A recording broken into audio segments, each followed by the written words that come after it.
दमोह विधानसभा चुनाव को लेकर चर्चा की जाए। दमोह विधानसभा में काफ़ी सुर्खियों बनी रहती है दमोह विधानसभा, क्योंकि राजनीतिक बड़े दिग्गज नेता यहाँ केंद्रीय मंत्री प्रहलाद पटेल की लोकसभा ही मानी जाती है।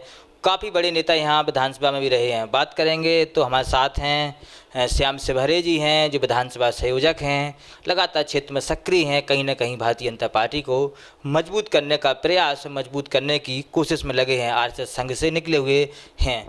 क्या है इस बार स्थिति? चुनाव नज़दीक आ चुके हैं और तमाम नेता क्षेत्र में घूम भी रहे हैं। भारतीय जनता पार्टी हमेशा चुनाव के लिए तैयार रहती है। हम लोग 12 महीने 5 साल जनता के बीच में रहते हैं, जनता के बीच में किसी न किसी कार्यक्रम के माध्यम से संपर्क में रहते हैं। तो हमारे लिए चुनाव कोई बहुत बड़ा मुद्दा नहीं होता है, क्योंकि हम लोग हमेशा तैयार रहते हैं।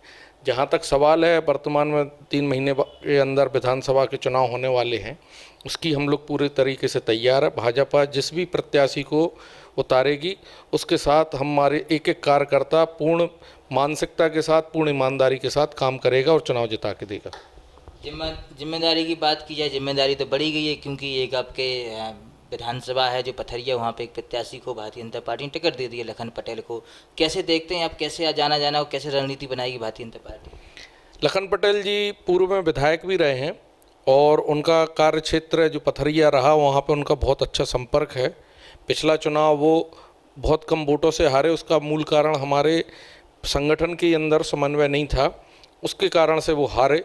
जातिगत यदि समीकरणों पे बात की जाए तो भाजपा के वोट बैंक सभी समाज सहयोग करता है और इस बार भी उनको पूरा समर्थन मिलने वाला है। और अब तो वहाँ पे जहाँ तक हम लोग वहाँ पे संपर्क में बातचीत को सुनते हैं, वहाँ की जनता से आवाज़ लखन पटेल जी की आ रही थी। इस वजह से पार्टी ने जो निर्णय लिया, मैं उसका स्वागत करता हूँ और वो 100% जीतेंगे। और भी सीटें हैं विधानसभा की दमोह जिले में, जहाँ पर कुछ कहीं प्रत्याशी को लेकर चल रहा है, कि चेहरे को लेकर चल रहा है, किसको टिकट दी जाए। चाहे आपकी दमोह विधानसभा ज़्यादा चर्चित मानी जा रही, चेहरों को लेकर पेंच फंस रहा है।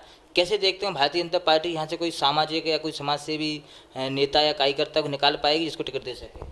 भारतीय जनता पार्टी जिसको भी टिकट देगी, प्रत्येक कार्यकर्ता उसके लिए तन मन धन से काम करेगा। यह निर्णय ऊपर के लोग सभी समीक्षा के माध्यम से, सभी सर्वे के माध्यम से, हमारे विविध संगठन है उनके लोगों के संपर्क के माध्यम से निर्णय करते हैं। और भाजपा में कहीं पे भी ना प्रत्याशी की कमी है और ना प्रत्याशी में कोई योग्यता की कमी है। जो हमारे पूर्व में प्रत्याशी रहे और वर्तमान में जो टिकट मांग रहा है, सबको टिकट मांगने का अधिकार है, उसमें कोई दिक्कत नहीं है। लेकिन जिसको भी पार्टी टिकट देगी, सभी लोग एकजुट होकर उसका काम करेंगे और ये चुनाव हम लोग भारी बहुमत से जीतने वाले हैं। उपचुनाव हुआ था आपके यहाँ, उसके बाद जिला पंचायत हुई, नगर पालिका हुई। भाजपा कुछ ज़्यादा कुछ कर नहीं पाई, अपना बना बनाया गढ़ धीरे धीरे कहीं कांग्रेस का गढ़ बनता जा रहा है। देखिए क्या होता है कि जब सब कुछ अच्छा होने लगे जनता के बीच में, हम लोग 35 साल से सत्ता में थे, नगर पालिका 2 छोड़ दें तो बाकी 2003 के बाद से हम लोग नगर पालिका में थे और जिसमें विकास के काम भी बहुत हुए। तो कभी कभी जनता के बीच में कुछ प्रश्न खड़े होते हैं, उसको हम लोग थोड़ा सा कमी कर गए, कमी रह गई। अभी हम लोगों ने उस पर काम किया है और उसको, जो गड्ढे थे उसको भरने का काम किया है, जो कमियां थी उसको दूर करने का काम किया। सामंजस्य के लिए बाकायदा हमारे यहाँ बैठकें हो रही हैं, कार्यकर्ताओं के बीच से संपर्क करने के लिए हमारे यहाँ टोलियाँ निकली हैं। सभी प्रकार से, जिस प्रकार से भी काम किया जाता है वो कर रहे हैं हम लोग और इस बार चुनाव जीतेंगे। भाजपा तो अपना गड्ढा भर रही, लेकिन नगर पालिका में हर जगह गड्ढे होते जाए, चाहे सड़कों पे देख लें, चाहे किसी चौराहे पे देख लें, तमाम स्थिति सही नहीं है। नगर पालिका की स्वच्छता देखें या साफ सफाई देखें, यदि इस पे बात करी जाए तो ये बात सही है। अभी वर्तमान में नगर पालिका की जो दुर्गति हुई है, ना कर्मचारियों को वेतन मिल रहा है, ना कोई विकास के कार्य किए जा रहे हैं, ना आवास को सही तरीके से, जो प्रधानमंत्री जी की योजना है, प्रधानमंत्री आवास योजना, उसका सभी तरीके से वितरण हो रहा है। हम लोग भी इस चीज़ का विरोध करते हैं, लेकिन इसका मूल कारण है कि आज वर्तमान में कांग्रेस की नगरपालिका है, कांग्रेस के अध्यक्ष नगरपालिका में बैठे हुए हैं, कांग्रेस के पार्षद सभापति हैं। हम लोग इसका पुरजोर विरोध कर रहे हैं और उनको आगे चुनाव में भी उठाएं। सड़कों पे नहीं उतर रही भाजपा, आंदोलन नहीं कर रही गरीबों के लिए और मजदूरों के लिए। देखा जाए तो कोई बड़ा आंदोलन नहीं करते भाजपा के नेता यहाँ कांग्रेस के खिलाफ। नहीं, कांग्रेस के खिलाफ अभी हमारे पार्षदों ने भी ज्ञापन दिया। अभी एक कार्यक्रम हुआ था शिवराज जी का, उसमें सीएमओ का घेराव किया, ऊपर पत्र भी लिखे हैं, नगर पालिका को पूरा घेरने का प्रयास कर रहे हैं और चूंकि चुनाव नज़दीक आ गया है 3 माह, और नगर पालिका के चुनाव भी इस बार बहुत लेट हुए। हम लोग पहले ही दिन से विरोध करने लगते तो नगर पालिका कहती हमें काम करने, ये कांग्रेस के लोग कहते हैं कि नगर पालिका में हमें काम करने का मौका नहीं दिया। हम लोग भी चाहते थे कि वो कुछ काम करें और अपना परिणाम दिखाएं। दमोह के विकास में हम लोगों का भी सहयोग रहता है। हम भी चाहते हैं प्रत्याशी कोई भी हो, किसी भी पार्टी का हो, लेकिन दमोह का विकास प्रॉपर होना चाहिए। लेकिन अभी देखने में ये आया है कि कांग्रेस की सोच सिर्फ व्यापारीकरण से संबंधित है, वो इस पर ध्यान नहीं दे रहे हैं। उनके अंदर ही फूट है, उनके ही अंदर एकजुटता नहीं है, उसकी वजह से नगर पालिका भी वो सही तरीके से नहीं चला पा रहे हैं। दमोह एक ज़िला है जो बहुत पुराना ज़िला है, बड़े नेता हैं, बड़े राजनीतिक लोग हैं और बड़े यहाँ से लोगों की भावनाएं जुड़ी हैं। विकास नहीं है, अच्छे शहर में साफ़ सफाई नहीं है, चाहे आप देवास देखें, सीहोर देखें या अपने विदिशा देखें, प्रॉपर एक शहर लगता है कि लोग उतरते तो रौनक रहती है। बहुत सारी सड़कें हैं, बहुत सारी ऐसी चीज़ें हैं, पार्क हैं, गार्डन हैं, जो शासकीय द्वारा गार्डन चलते हैं, साफ़ सफाई। यहाँ क्यों नहीं वो दमोह को वो सम्मान मिल पा रहा है?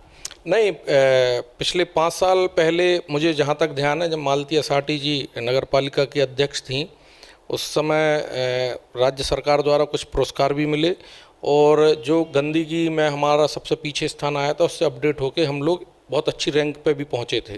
तो ऐसा नहीं है कि हमने अपनी कमियों को दूर करने में काम नहीं किया, काम किया और अच्छी स्थिति में लेके आए। कोरोना के कारण से नगर पालिका में जो कुछ भी स्थिति रही हो उसमें काम नहीं हुए, क्योंकि कोरोना का काल था, सब कुछ रुका हुआ था।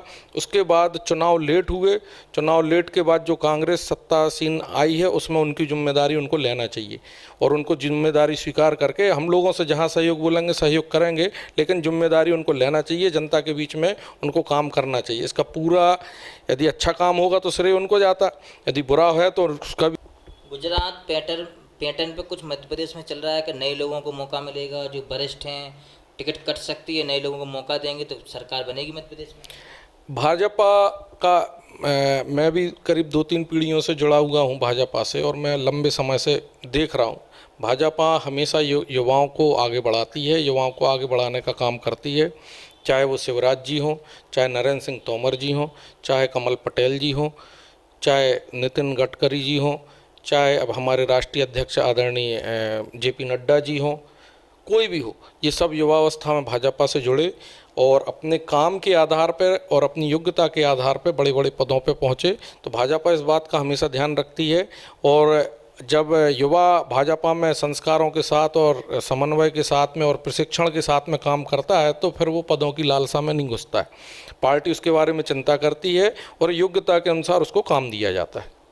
योग्यता और पार्टी की चिंता की बात करें तो कई नए चेहरों का नाम चल रहा है कि पार्टी दमोह में एक नए चेहरे को टिकट दे सकती है। हम भी कई विधानसभा के गांव में भी घूमे हैं, जन चौपाल भी लगाई शहर में। लोग नए चेहरे की मांग क्यों कर रही है इस बार दमोह विधानसभा में?